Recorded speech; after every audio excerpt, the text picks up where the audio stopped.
Hello, everybody, and welcome to Bayou Bets here on bet.nola.com, Lundi Gras edition. Hope you are all enjoying the holiday weekend and that you're in line for a fun and happy and safe Mardi Gras tomorrow. I'm Zach Ewing, along with Spencer Urquhart. Jim Derry is today's slacker. He's on vacation. So we're going to take you through the next half hour or so and talk some basketball, talk some NASCAR, some golf, and I even have a baseball rant for you, so get ready for that. Oh, yeah. Today's the day. Today's deadline day for if they're going to get something done without games getting postponed or canceled. It is the deadline day, and that is a teaser for my rant. So,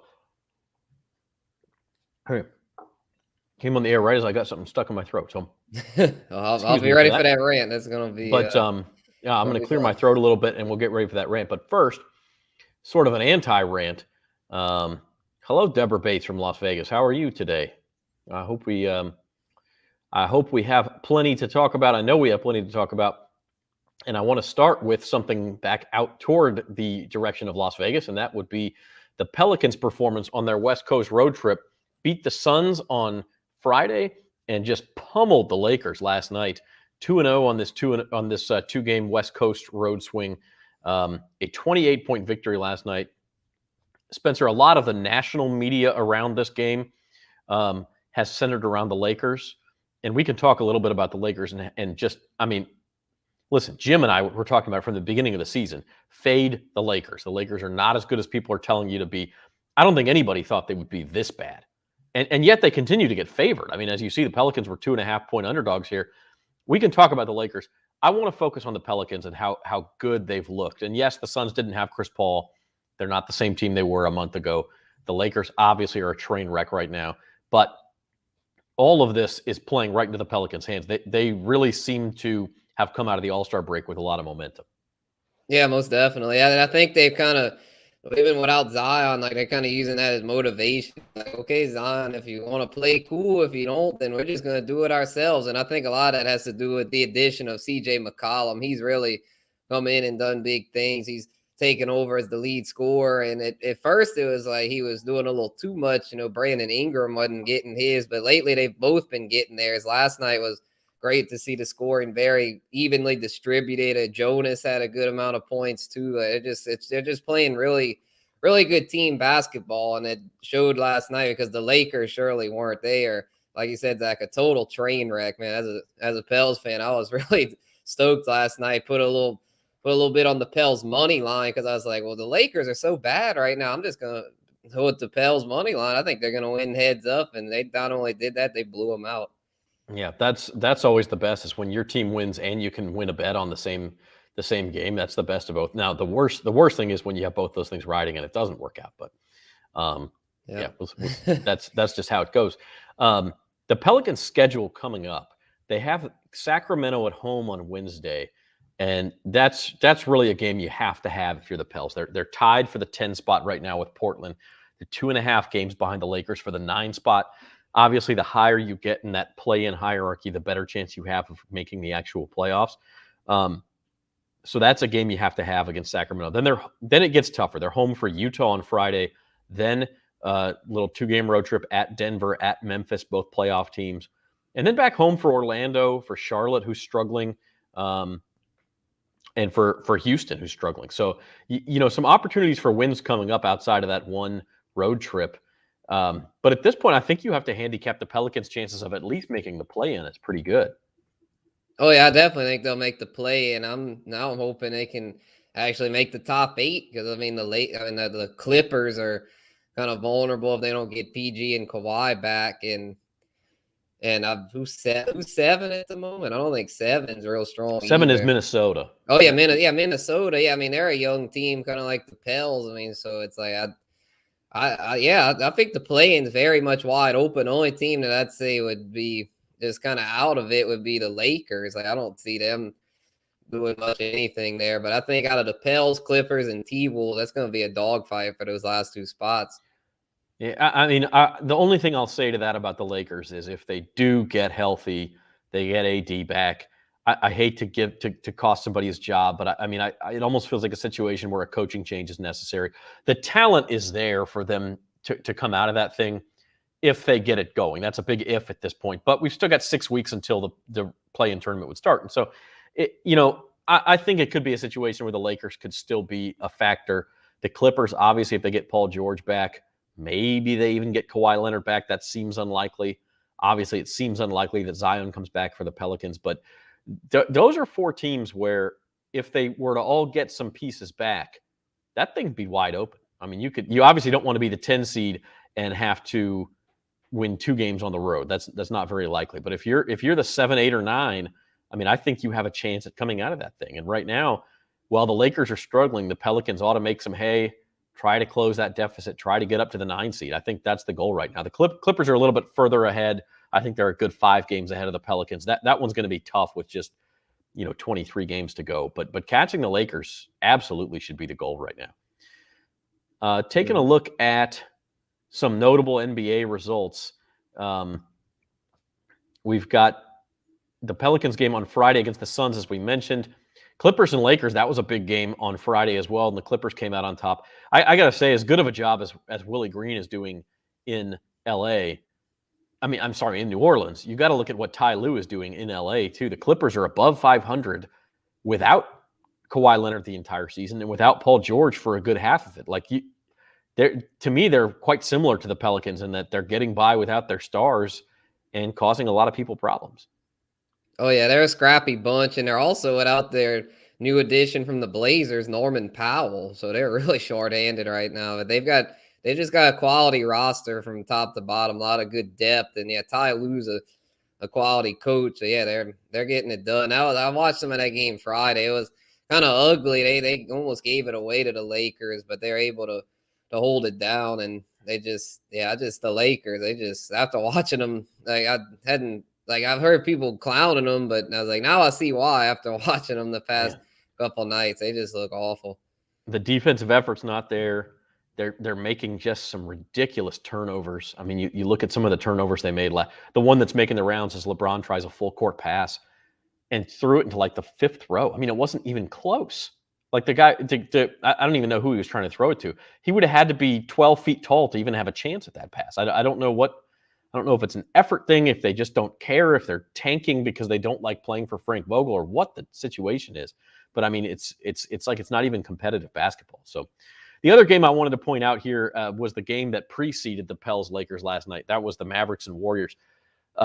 Warriors had a 20-plus point lead. Yeah, in the third quarter. In fact, I think at the end of the third quarter, they were still up by 18 points or so. And then they only scored 13 points in the fourth quarter. Mavericks came all the way back. It was the Warriors' first loss in 63 games in which they had a 20-point lead at any point. And that sounds like a lot. In the NBA, a 20-point lead, teams lose 20-point leads, I don't want to say routinely, but it's not totally uncommon. It's not unheard of. The Warriors had won 62 straight with a 20-point lead, but lost that game last night.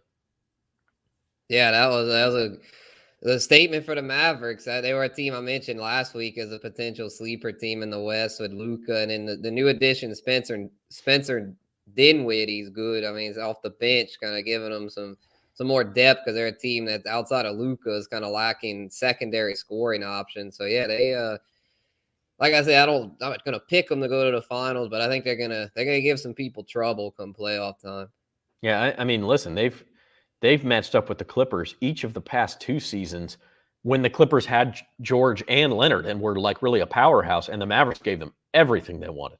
So you don't want to. I don't think you want to see the Mavericks on the other half of the bracket from you, because that's a tough out. So that's the NBA story. Pelicans back in action again on Wednesday at home against the Kings, looking to keep it rolling. I don't think they'll get back to 500. They would have to go, 25-36? They'd have to go 16-4 the rest of the way for that to happen. I think that's out of reach, but they're going to inch back toward 500, I think, and maybe finish in that 9 or 10 spot and give us something to talk about through April. And speaking of that, March is on the way. Conference tournaments in college basketball start today, actually. I think it's the Northeast Conference gets going today with its conference tournament. And so next week will be championship week for all the other conferences, the SEC. SEC women's tournament is this week. LSU got the number 2 seed, big win over Tennessee yesterday. And so things are very exciting there. By the way, Caesar Sportsbook is our official sponsor here on bet.nola.com. And you can still get the LSU women at 40-1 to win the national title at Caesar Sportsbook.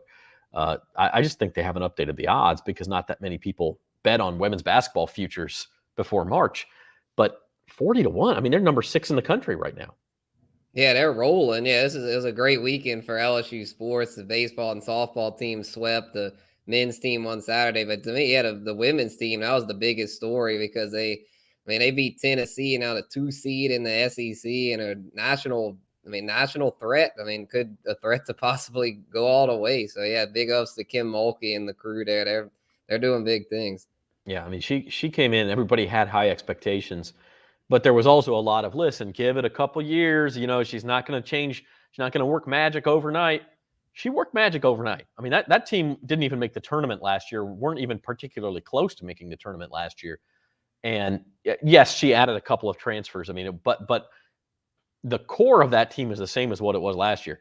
They're 24-4, 26-4 maybe, and the number 2 seed in the SEC tournament, in line for a number 2 seed in the NCAA tournament. Especially if they don't, if they suffer an early upset at the SEC, maybe they fall to a number 3 seed. But a team that's certainly going to be seeded to make the Sweet 16 and possibly go farther than that. So big ups to the LSU women and Kim Mulkey. The men's, on the men's side of things, LSU had a big win over Mizzou on Saturday. And Saturday, by the way, was one of the wilder days you will ever see in college basketball. The top 6 teams in the AP poll all lost on the same day. First time that's ever happened. I refrained from calling it upset Saturday. I went with carnage Saturday because they weren't all upsets, as you'll see. Number 3, Auburn was actually a dog to Tennessee. That was one of our daily best bets, picking Tennessee in that game to cover. Number 5, Kansas, they were a dog. And number 6, Kentucky was also an underdog. So it was not all upsets. Some of these you could see coming, but there was also, Gonzaga losing. That was the cherry on top of that Sunday. Arizona loses to a bad Colorado team. That altitude trip gets a lot of teams in the Pac-12 where it's hard to sweep both ends of it, Utah and Colorado. But I don't, I'd ask you if you've ever seen a day like this. Obviously you haven't because it's never happened before. But Spencer, what does it say about the landscape of college basketball right now that the top 6 teams could all lose on the same day? Oh, it tells me March Madness is going to be wide freaking open. It's going to be one of the wildest March Madnesses in a while. I feel like brackets will be busted early and often. It's true, man. It's going to be nuts. Probably the biggest thing that surprised me out of all these was the Michigan State thing because they had burned me earlier in the week against Iowa. I mean, I watched the game. They didn't even compete against Iowa. I was like, man, this team, I think they're just kind of mailing it in. But shout out to Tom Izzo getting those guys rejuvenated to try to make a run at the tournament because at Purdue had been the best team in the Big Ten, and they go there and knock them off there. I mean, that was wild. Yeah, and I mean, all of these teams were on the road. I think it's easy to look at something like this and say, this is the craziest season of college basketball ever. It's hard to beat good teams on the road. And like I said, of these 6 games, 3 of them, the top-ranked team was an underdog. And Michigan State was a 4.5-point underdog, so that's not a huge upset at home. The top 2 were really the big surprises. I wouldn't totally overreact to it. I still think the teams at the top of this list are the teams who are going to have the best chance to go in March. But it does go to show you there is nobody invincible in college basketball, and there will be upsets in March. Some of your other results on the weekend, LSU, as mentioned, took care of business against Missouri. That was a fairly close game at halftime. I think a 6-point game at halftime. Then LSU goes on like a 18-0 run to open the second half or something to that effect, and just blew past their fellow Tigers. And so LSU back on track after losing a couple. Duke, by the way, is number 7, and after the top 6 teams lost, they took care of business. And then on Sunday, a surprising result there. Maryland taking care of Ohio State fairly easily. Right. Yeah. They a lot of there's it's nuts. It's nuts for sure. Yeah, they got some ones here that kind of, I mean, nothing too crazy on this list though, but the Maryland thing is probably the most surprising. LSU, that was obviously much needed for them. and they got it done. 14, that was a big spread, and they covered it fairly easily. And then Duke, Duke is they just keep getting it done. The Coach K's last ride, they're going to be dangerous. Yeah, no doubt about it. By the way, working on a cool project that I'll post either tonight or tomorrow morning. And it's our bet.nola.com betting bracketology. And what that is I'm trying to build a mock bracket like you see at ESPN and you see at CBS Sports and all these other places all have their own mock bracket. Well, ours is going to be built entirely with the odds, the national title odds from Caesars. And so the lowest odds are Gonzaga. They're going to be a 1 seed. Arizona has the second lowest odds, 1 seed. And we'll go on down the list. And the top is not going to be that much different. And obviously teams that aren't going to make the tournament are not going to have very good national title odds, so they're not going to be in there. But you will see some significant changes in the middle of this thing. It's going to be very interesting and I think instructive as to how would you see this tournament if you were purely going on who is the most likely to win it, not necessarily on who deserved it. Like Providence is a perfect example. Providence is number 8 or 9 in the country. Great record, 23-4, something like that. But they're only 80-1 to win the national title. Their KenPom numbers are not very good. They keep winning these games in overtime. They're having a fantastic season. They're not going to win the national title. I feel pretty confident in saying that. And so that's a team that's going to be seated much lower in our bracketology than you'll see in any other because it's not about who deserves it. We're going based on the odds, who's most likely to win it. So look for that on bet.nola.com either tonight or tomorrow. As we move forward here on Bayou Bets, I think, Spencer Urquhart, it may be time for the rant. That's good. Let's do it. I think it may be time for the rant. I was just scanning Twitter to look to see if there were any updates about this abomination of negotiation that they are having in Florida. And what I'm speaking of is the lockout between Major League Baseball. I shouldn't say between. Let's be clear here. And this is the start of my rant. Major League Baseball locked out its players. The players had no choice in the matter. Major League Baseball, the owners, locked out the players on December 1st. On December 1st, Rob Manfred, the clown commissioner of baseball, put out a statement saying, hopefully this will jumpstart negotiations and give us a new collective bargaining agreement for the 2022 season and beyond. I'm paraphrasing there, but he did say jumpstart negotiations. That's an exact quote. The next thing that happened in these jump-started negotiations was 43 days later, more than 6 weeks later. We were in freaking February. And I take that back. We were in late January when the owners, when Major League Baseball finally lowered itself to submit an offer to the Players Association. 43 days after they were supposed to jumpstart negotiations. 43 days. And the offer was ludicrous. The offer moved like, we're talking about billion-dollar negotiations. It moved like a couple $1 million. So it moved less than 1% of what they could have moved. Okay? Just an absolutely ridiculous, insulting offer after waiting 6 weeks. So the players, I give the players a lot of credit here. They've stood together. They've said, no, we're not going to give into this. That's the point of having a union, is you have a bunch of money saved up and some resources to help the players get through this if they miss paychecks. Okay, so what's happened since then is the players have said, yes, we'll give you expanded playoffs. The owners want that because it means more TV money and they don't have to pay the players anymore. So the players said, yeah, we'll expand the playoffs to 12 teams. And the owners have come back and said, no, expand it to 14 teams. And the players have said, well, why don't you give us something before we do that? And so the owners have said, okay, well, we'll give you the universal DH. Well, that was already basically written in. The universal DH is going to happen. Okay. So then the players said, we'll let you put ads on the uniforms. That's $150 million in revenue per year to put a few ads on the uniforms like you see soccer players wear or NASCAR drivers wear. Okay. So there's $150 million in revenue. So the players have said, we want our share of that. Give us a little more. Give us a higher collective bargaining tax. Give us a competitive balance tax, CBT, that basically works as a salary cap. Give us a little bit higher so that we can share in some of that new revenue. And the owners have said no. The players have said, allow some of our young players who have to pay, who get like basically league minimum salary for the first few years they're in the league. Give some of the better ones a chance to earn more money faster. And the owners have said no. And the players have said, well, why should we give you what you want if you're not going to give us anything that we want? And the owners have said, well, because we'll cancel the games and you'll miss paychecks if you don't. So this is what I'm saying. And I got into it with somebody on Twitter today. Don't give me both sides on this. Don't give me everybody's greedy on this. Don't give me millionaires versus billionaires on this. It's baseball's owners who are taking the game hostage and threatening to cancel games. In fact, by the end of today, they will have canceled games because they're greedy. That's it. That's it. There's no other reason. You can't call the players greedy in the same breath as you call the owners greedy. The players are looking for their fair share of revenue. Revenue growth, has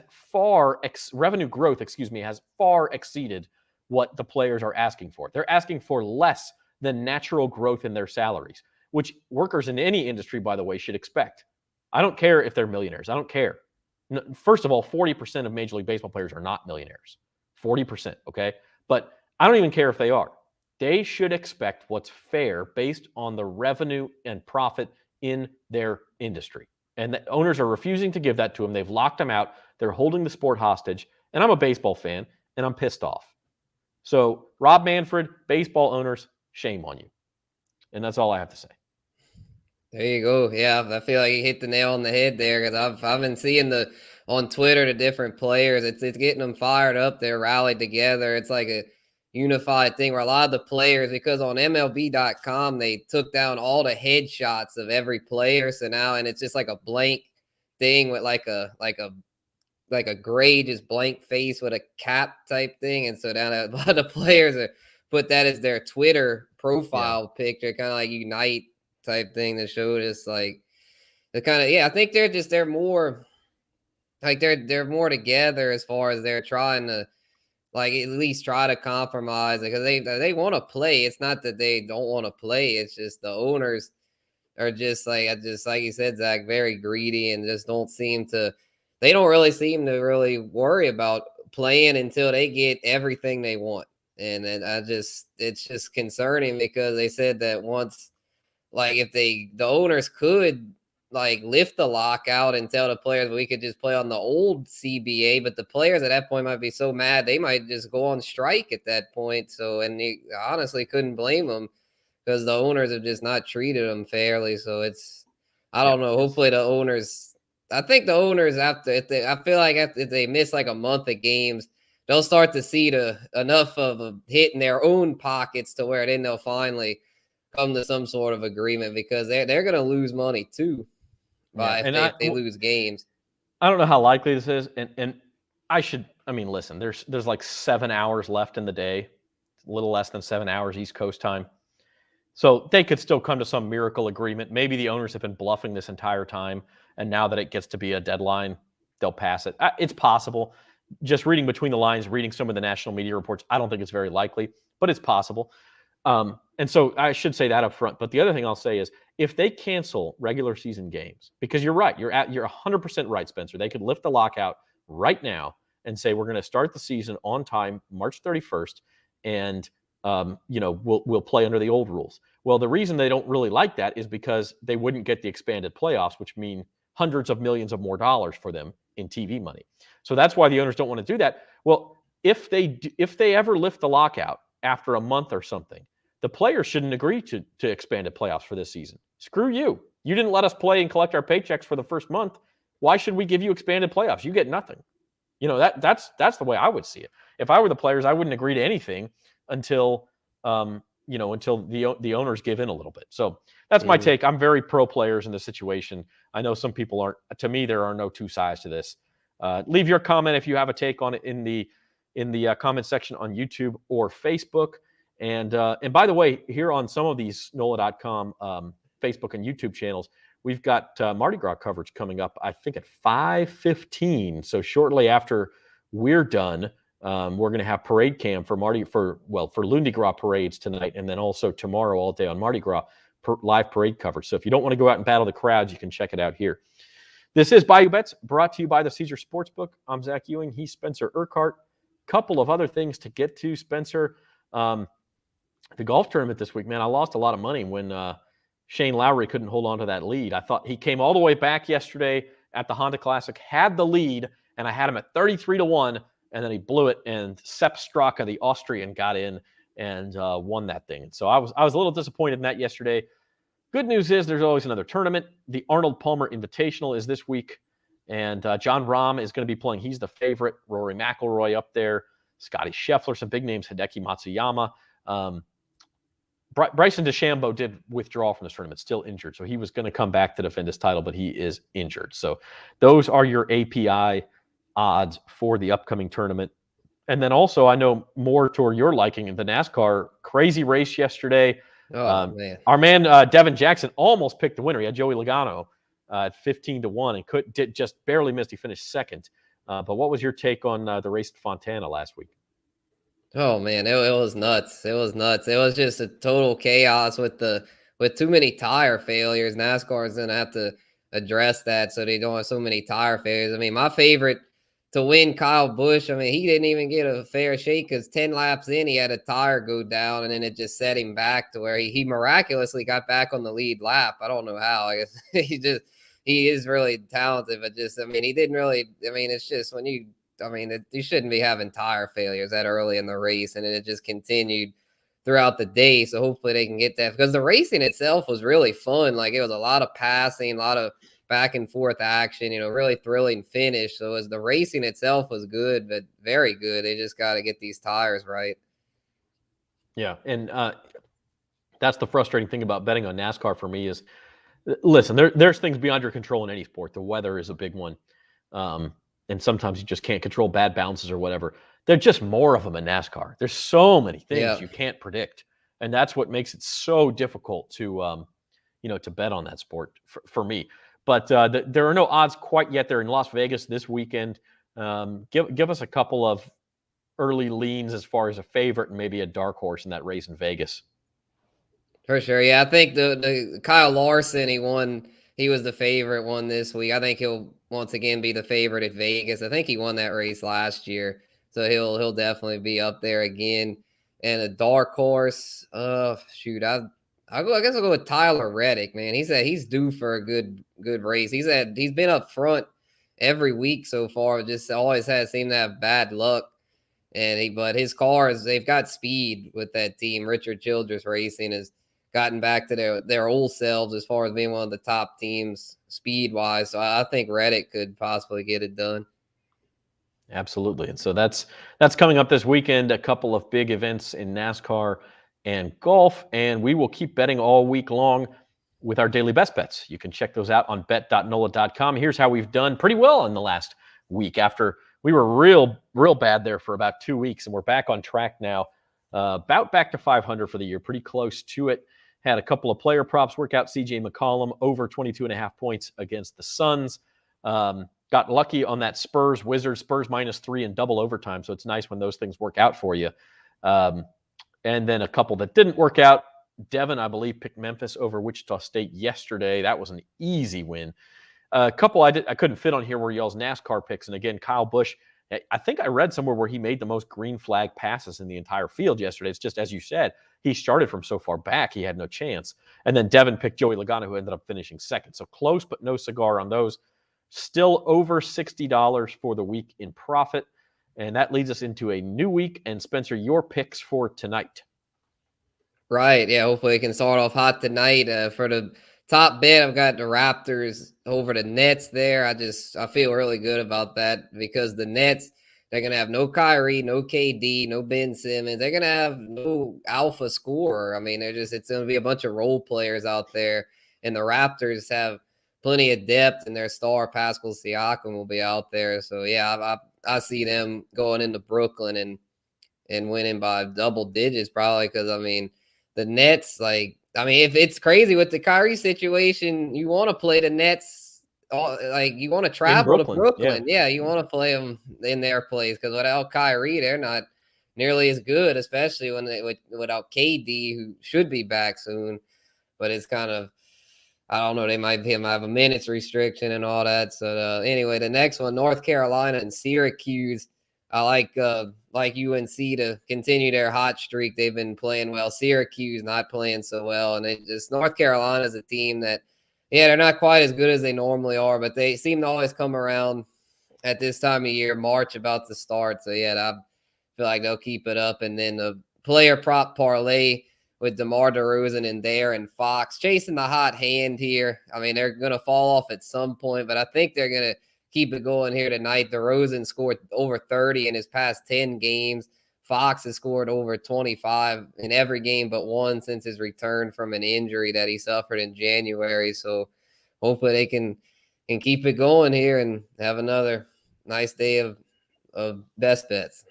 Yeah, you got some line movement on your side because as you see in the corner there, these are odds as of Sunday when you wrote this last night. And the Raptors have moved up to -4. North Carolina, I believe last I saw was 8.5-point favorite now. So the line movement is in your favor here. Hopefully you hopped on these things as soon as Spencer posted them last night. If not, it sounds like you clearly still like the Raptors at -4 because you like them big. And so even that extra 1.5 won't scare you off. So tail us on the best bets.